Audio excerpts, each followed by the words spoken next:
मिनश्शैतानिर्रजीम बिस्मिल्लाहिर्रहमानिर्रहीम। अल्लाह के बबरकत नाम से शुरू करते हैं जो बड़ा मेहरबान और नहायत रहम करने वाला है। यूनिक ग्रुप ऑफ इंस्टीट्यूशन की तरफ से अज़ीज़ तलबा व तालिबात,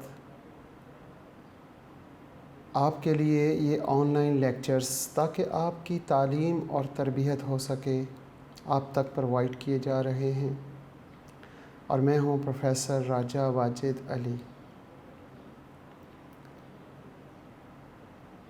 आप और हम दोनों मिल के स्टैटिस्टिक्स यानी शुमारियात पढ़ते हैं।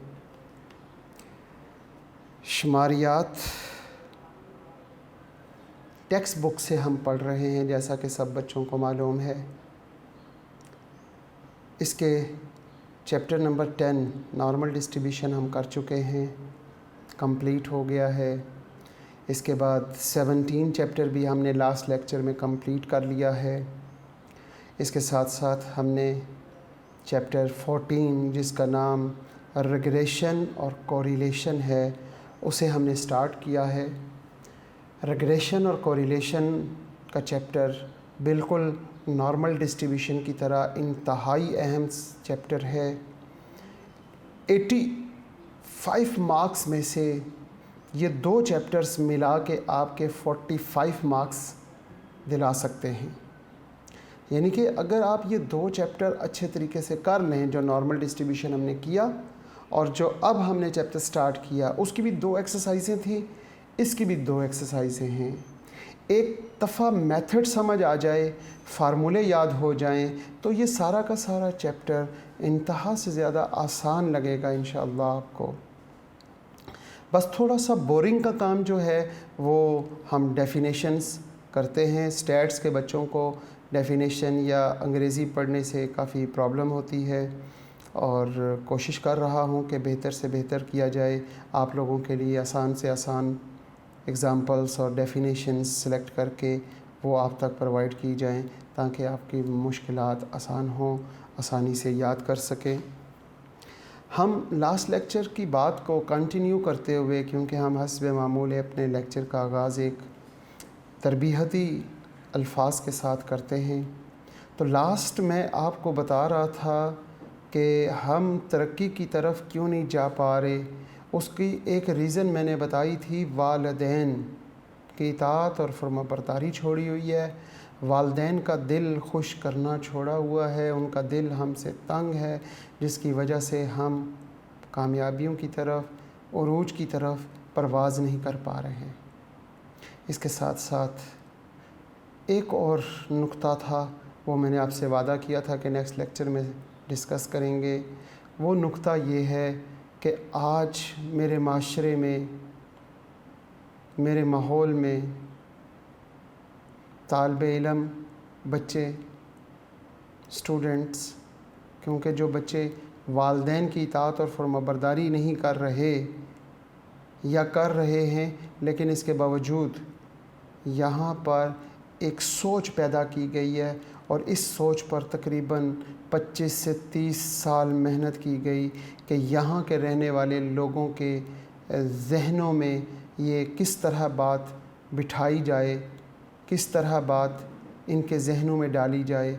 और 25-30 साल हम पर मेहनत की गई है और वो बात हमारे जहनों में फ़िक्स कर दी गई है।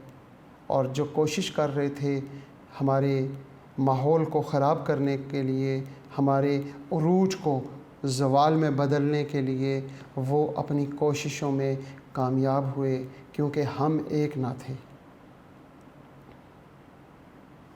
उसकी वजह ये है कि हमने अपने मुअल्लिम, अपने उस्ताद का भी मकाम, जैसे वालिदैन का जो मकाम था वहाँ से हटा के उनको निचले दर्जे में देते देते उनको गिरा दिया। बिल्कुल इसी तरह अपने उस्ताज़ा का मकाम जो था उसको भी ख़राब कर दिया, उसको भी उसके मकाम से नीचे गिरा दिया। इवन के मुशाहिदे में आता है कि आज के दौर में तालिबे इल्म और उनके साथ साथ उनके पेरेंट्स और ये सारा माहौल कुछ इस किस्म का, मैंने बताया कि मेरी आँखों के सामने 25 से 30 साल मेहनत हुई है तो इस मकाम पर हम पहुँचे हैं कि हम उस्ताद को उस्ताद नहीं समझते, वालदैन को वालदैन नहीं समझते, उनको उनके मकाम से हटा दिया। उस्ताद से हम इल्म सीखते हैं, लेकिन हमारे जहनों में क्या बिठाया हुआ है कि हम क्योंकि फ़ीस देते हैं, हम पैसे देकर सीख रहे हैं। तो इसका मतलब ये हुआ कि जिस तरह हम बाज़ार से जाके सब्ज़ी ख़रीद के लाते हैं, ये भी कुछ उसी तरह की चीज़ है कि हमने जब पेमेंट दे दी, हमने फ़ीस दे दी, हमने स्कूल में कॉलेज में हमने टीचर को जब फ़ीस दी है, तो ये भी उसी तरह की कोई चीज़ है जो कि हम फ़ीस दे के परचेज़ कर रहे हैं। ये बात 25 से 30 साल की मेहनत के बाद आज के दौर में हमारे बच्चों के जहन में डाल दी गई है, और ये हमारे उरूज को पस्ती में बदलने वाली बात है। हमारे उरूज, हमारी बुलंदियों को हमारी पस्तियों में बदल दिया गया है कि हमने उस्ताद का मकाम खो दिया, हमने उस्ताद को उस्ताद ना रहने दिया। हज़रत अली जो इल्म का दरवाज़ा हैं, यानी सारा इल्म तब जब किसी दरवाज़े से गुज़रेंगे, वो फरमाते हैं कि अगर मुझे कोई एक लफ्ज़ सिखा दे तो वो मेरा उस्ताद, वो मेरा टीचर है, और मैं उसका एहतराम, इताअत और फरमाबरदारी करूँगा। जो मुझे हुक्म देंगे वो मैं पूरा करूँगा। एक लफ्ज़ सीखने पे अगर हज़रत अली उनको उस्ताद मान रहे हैं, यहाँ पे जो उस्ताद आप लोगों को पढ़ा पढ़ा के आपको उरूज की तरफ लेके जाने की कोशिश कर रहे हैं, उनका मकाम, उनकी जगह आपके दिल में सिर्फ़ एक सर्विसेज प्रोवाइड करने वाली जैसी है। जैसे हमने ड्राइवर रखा हुआ है वो सर्विसेज दे रहा है, जैसे डॉक्टर है वो सर्विस दे रहा है। ऐसा नहीं है कि डॉक्टर सर्विसेज दे रहा हो, उस्ताद सर्विसेज नहीं देते। उस्ताद आपको इल्म देते हैं, और इल्म तब आएगा जब आप इसे इल्म समझ के हासिल करेंगे, आप इसे परचेज़ नहीं करेंगे। इल्म हासिल किया जाता है, इल्म ख़रीदा नहीं जाता। इल्म को हासिल करें, उस्ताद को उस्ताद का मकाम दें, उनका एहतराम करें। मेरे पहले दिन से लेके आज तक जितने लेक्चर्स हैं, आप हर लेक्चर में देखें तो मैंने कामयाबी का राज यही बताया कि अपने वालदैन की इताअत करें और अपने उस्तादज़ा की इताअत और फरमाबरदारी करेंगे तो आप कामयाब होंगे। बहुत शुक्रिया। आज के लेक्चर को हम यहाँ से स्टार्ट करते हैं। Chapter number 14, regression and correlation. बिस्मिल्लाहिर्रहमानिर्रहीम। शुरू अल्लाह के पाक नाम से जो बड़ा मेहरबान और नहायत रहम करने वाला है। आज का लेक्चर हमारा लेक्चर नंबर 39 है। सब्जेक्ट स्टैटिस्टिक्स है। चैप्टर 14 जिसका नाम simple linear regression and correlation है। इस चैप्टर में दो टॉपिक हैं, एक रेग्रेशन है और एक कोरिलेशन है। हमने लास्ट लेक्चर में जो पढ़ा उसके बाद ये भी हमने लास्ट लेक्चर में थोड़ा सा इसको भी डिस्कस किया था। हमने इसको दोबारा यहाँ से रिवाइज़ करते हुए आगे चलेंगे। Statistical relation. A statistical relation is a relation where the value of the dependent variable is not, वहाँ पे जो हमारे पास फंक्शनल रिलेशन था तो वहाँ पे dependent variable is unequally determine था। यहाँ पे not unequally determine when the level of independent variable is specified. Statistical relation, unlike a functional relation, statistical relation जो है वो unlike a functional relation is not exact. The value of y is not unequally determined from the knowledge of x. ये हमने पढ़ लिया था। Characteristics of statistics relation, statistical या statistics relation.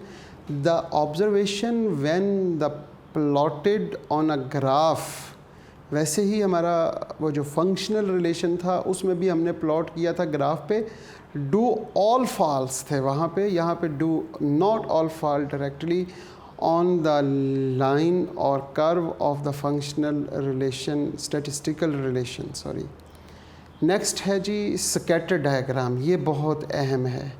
Scatter diagram तकरीबन हर साल पेपर में इसकी डेफिनेशन आती है। यहाँ पे ये 1 2 3 4 5 डेफिनेशंस लिखी हुई हैं।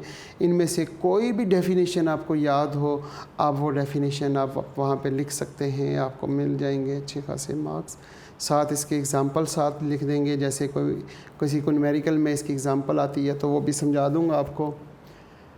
A scatter diagram is a plot of all ordinate pairs of the values of the two variable on a graph paper is called, graph paper पे ही plot करते हैं, on a graph paper is called scatter diagram. On a coordinate x-axis system, ये और ये दोनों definitions एक ही हैं। The scatter diagram is a plot. Scatter diagram क्या है? प्लॉट की गई वो values, all the ordinate pair of values of two variable on the coordinate X axis system. X axis system, coordinate axis system कौन सा होता है? जो एक्स एक्सिस और वाई एक्सिस कहलाता है। The values of one variable are plotted along the horizontal. The variable, उनमें से एक जो है वेरिएबल उसको प्लॉट कर देंगे हम हॉरिजेंटल एक्सिस पर और दूसरे को हम वर्टिकल एक्सिस पर। The scatter diagram is the set of point. ये जो पहले ये दो पॉइंट्स हैं, ये दोनों एक ही डेफिनेशन हैं। इसके बाद यहाँ पे दूसरी डेफिनेशन लिखी हुई है, the scatter diagram is a set of point in a rectangular coordinate system where each point represent an observed pair of values। इसकी एक और डेफिनेशन यहाँ लिखी हुई है, a graph of the pair of observation on two variable is called scatter diagram। जैसे ये एक लाइन में लिखी हुई है, ये भी आपको अच्छी लगेगी। ये एक सिंपल लाइन में है, ये हमारे पास 3 लाइंस में है, ये 2 लाइंस में है। कोशिश करें जो भी आपको याद हो जाए। एक ये भी है, a graphic device used a summarize visual the relationship between TWO2 है, two variables, between two variables। Graphic device, ये जो स्कैटर डायग्राम है इसको हम कह सकते हैं ग्राफिक डिवाइस यूज्ड, जैसे हम इस्तेमाल करें to summarise visually the relationship between two variables, तो वो हमारे पास स्कैटर डायग्राम कहलाती है। Note, when construction a scatter diagram always plot independent variable if there is one on the horizontal axis। horizontal axis में हम independent variable को plot करते हैं और dependent variable on the vertical axis। however if there is no independent or dependent destinations, तो either variable can go the horizontal axis and the other and vertical axis। अगर independent और dependent variable के बारे में न मालूम हो रहा हो कि कौन सा डिपेंडेंट है या इंडिपेंडेंट, या उन दोनों में वेरिएबल में आपस में डिपेंडेंट और इंडिपेंडेंटनेस का ना पता चल रहा हो, तो फिर आपकी मर्ज़ी है कि आप जिस मर्ज़ी वेरिएबल को आप हॉरिजेंटल पे रख दें और जो दूसरा होगा उसे वर्टिकल में। लेकिन अगर आपको पता हो कि एक्स एक्सिस जो है वो इंडिपेंडेंट है तो उसे एक्स पे रखेंगे और वाई वेरिएबल जो है अगर वो डिपेंडेंट है तो उसे वाई पे रखेंगे। ये अहम पॉइंट था स्कैटर डायग्राम के हवाले से। अब हम बात करते हैं रिग्रेशन। हमारे इस चैप्टर का नाम है रिग्रेशन एंड कोरिलेशन। रिग्रेशन और कोरिलेशन, उसका पहला टॉपिक है रिग्रेशन। 14.1 एक्सरसाइज कंप्लीट रिग्रेशन पर मुश्तमिल है। 14.2 जो है वो कोरिलेशन पर प्लस रिग्रेशन भी उसमें मौजूद है। आपकी आसानी के लिए मुख्तलिफ़ किताबों से हासिल की गई डेफिनेशंस, एक डेफिनेशन ये है, दूसरी डेफिनेशन, तीसरी डेफिनेशन और चौथी डेफिनेशन। ये 4 डेफिनेशंस हैं। उम्मीद करता हूँ कि कोई एक आधी डेफिनेशन लाजमी आपको याद हो जाएगी। रिग्रेशन इन्वेस्टिगेट्स, रिग्रेशन क्या है? बेसिकली इन्वेस्टिगेशन है, ये इन्वेस्टिगेशन की जाती है, इसलिए हमने कहा regression investigates the dependentness of one variable. एक वेरिएबल है वो डिपेंड करता है, one variable the dependent variable on one or more other variables, the independent variables.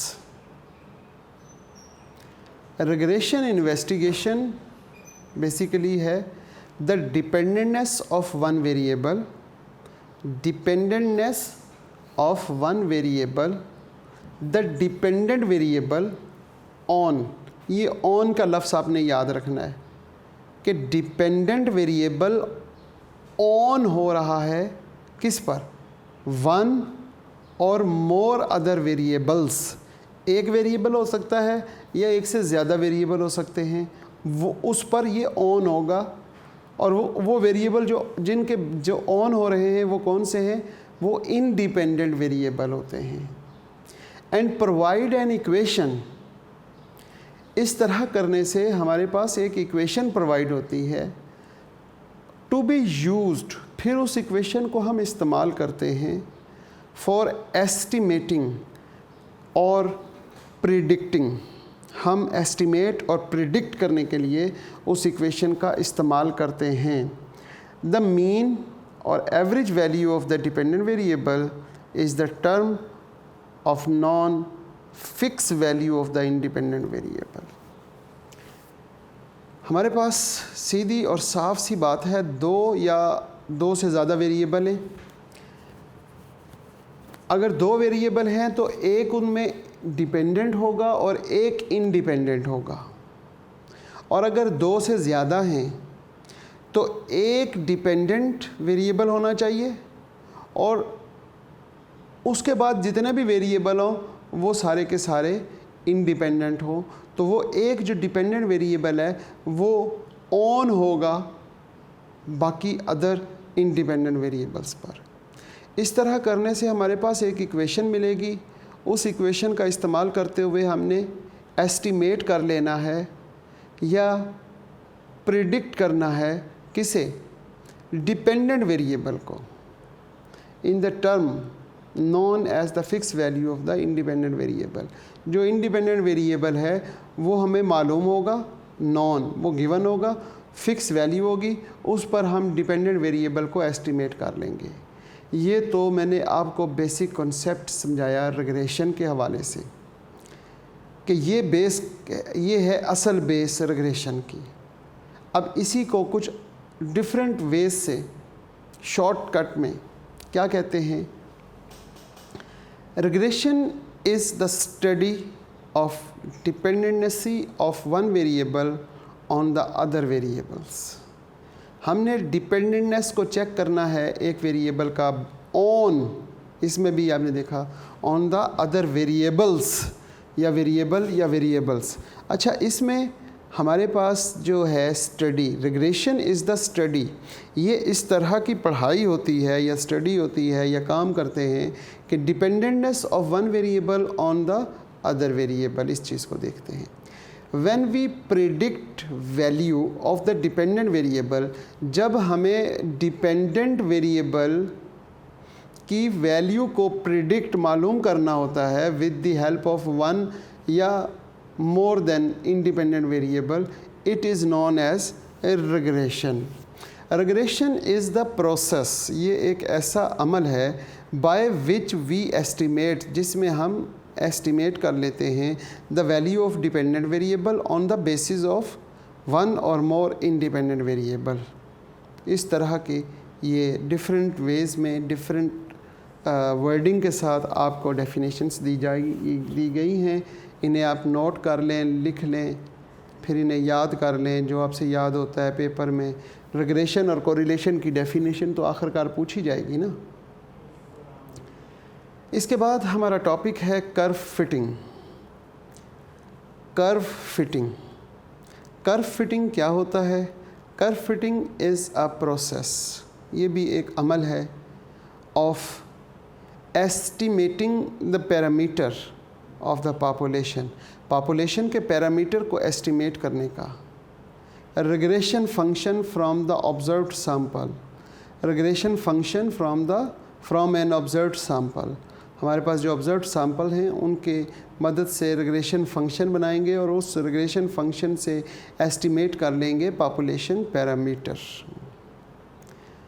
अब हम बात करते हैं सिंपल रिग्रेशन की, या फिर हम बात करते हैं सिंपल लीनियर रिग्रेशन की। सिंपल रिग्रेशन या रिग्रेशन जैसे हमने पढ़ा वैसे ही हम सिंपल रिग्रेशन को पढ़ेंगे। उसमें और इसमें क्या फ़र्क है उसको डिस्कस करते हैं। Simple regression investigates the dependentness of one variable y। हम सपोज़ करते हैं कि y एक वेरिएबल है जो डिपेंडेंट वेरिएबल है on a single independent variable x। हमारे पास एक वेरिएबल y है डेट इज़ डिपेंडेंट वेरिएबल, और वो डिपेंडेंट वेरिएबल y ऑन हो रहा है सिर्फ सिंगल इंडिपेंडेंट वेरिएबल x पे। इसका मतलब हमारे पास कितने वेरिएबल हैं? सिर्फ दो, एक x और एक y। उनमें जो y है वो डिपेंडेंट वेरिएबल है। ऑन से पहले हम क्या करते हैं? डिपेंडेंट वेरिएबल लिखते हैं।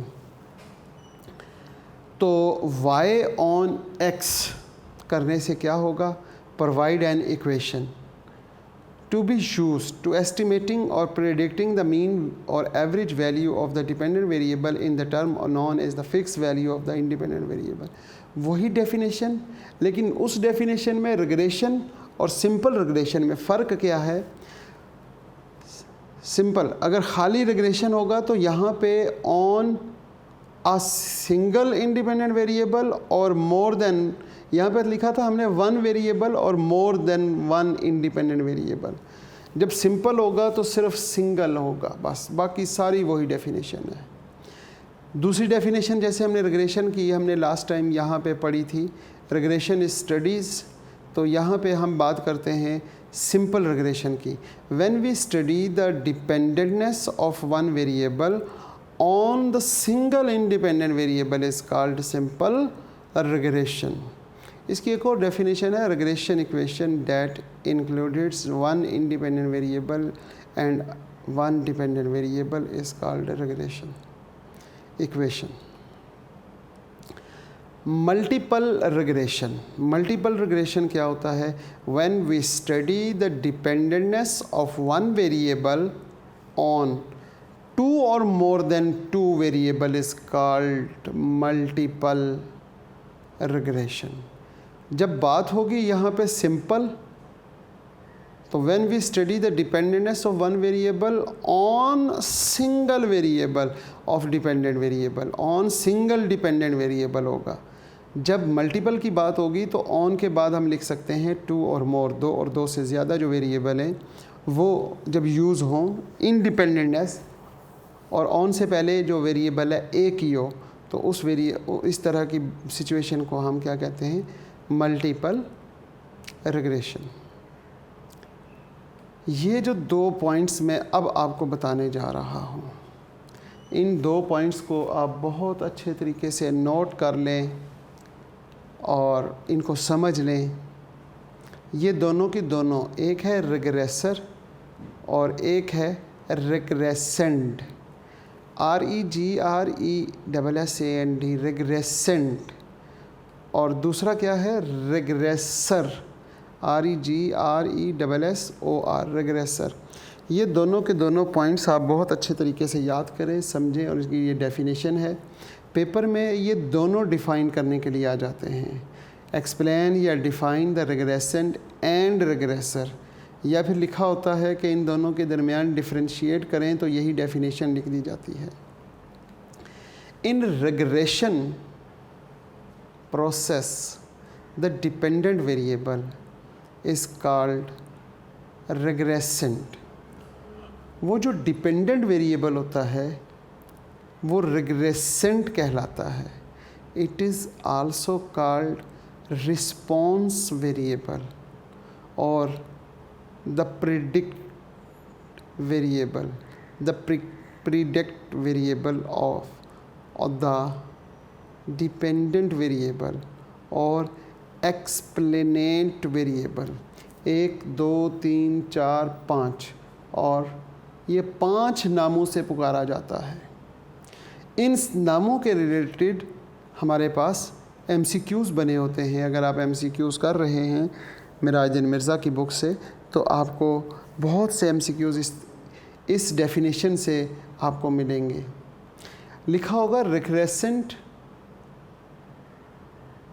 इज़ आल्सो कॉल्ड, नीचे 1 2 3 और ऑल ऑफ दीज लिखा होगा, या एक ये लिख देगा, बाकी 3 कोई गलत लिख देगा। इस तरह आपका ये रिग्रेसेंट सिंपल सी डेफिनेशन है। क्या डेफिनेशन है? In regression process the dependent variable, जो डिपेंडेंट वेरिएबल है रिग्रेशन प्रोसेस में, जो डिपेंडेंट वेरिएबल है वो रिग्रेसेंट कहलाता है।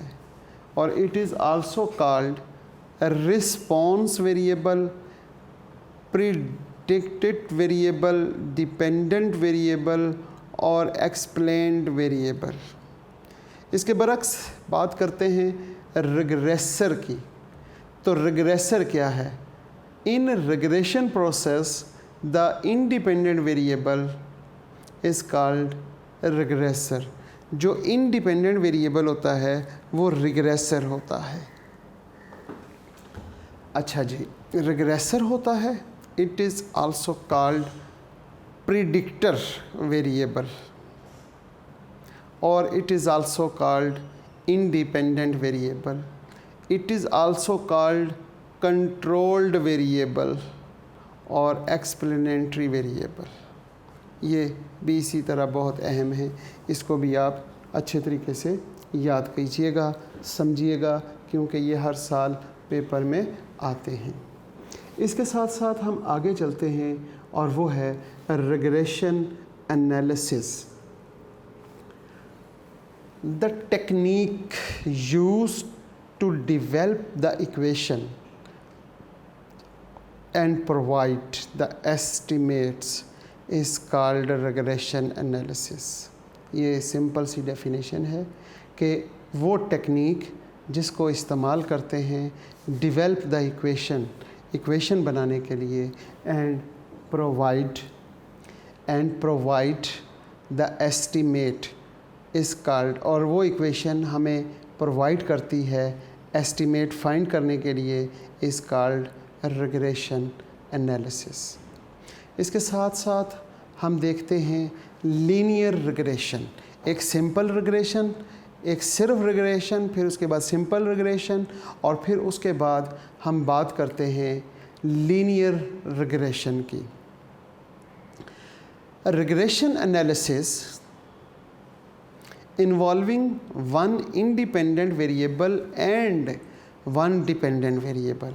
जब भी हम रिग्रेशन एनालिसिस की बात करेंगे, ये अभी हमने रिग्रेशन एनालिसिस यहाँ पढ़ा कि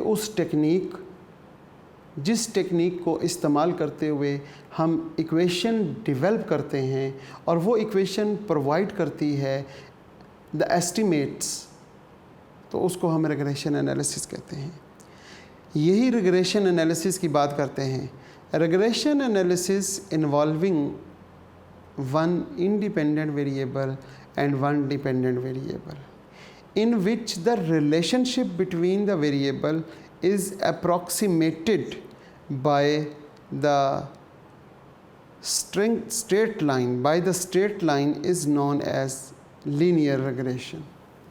जो हमारी रिग्रेशन लाइन जो डिपेंडेंट और इंडिपेंडेंट है उसके दरमियान जो रिलेशनशिप वेरिएबल होगा उसको अप्रॉक्सीमेटली अगर ग्राफ पेपर पे ड्रॉ किया जाए तो बाय अ स्ट्रेट लाइन, वो जब स्ट्रेट लाइन हो जाती है तो हम कहते हैं कि इज़ नोन एज या इज़ कॉल्ड लीनियर रिग्रेशन।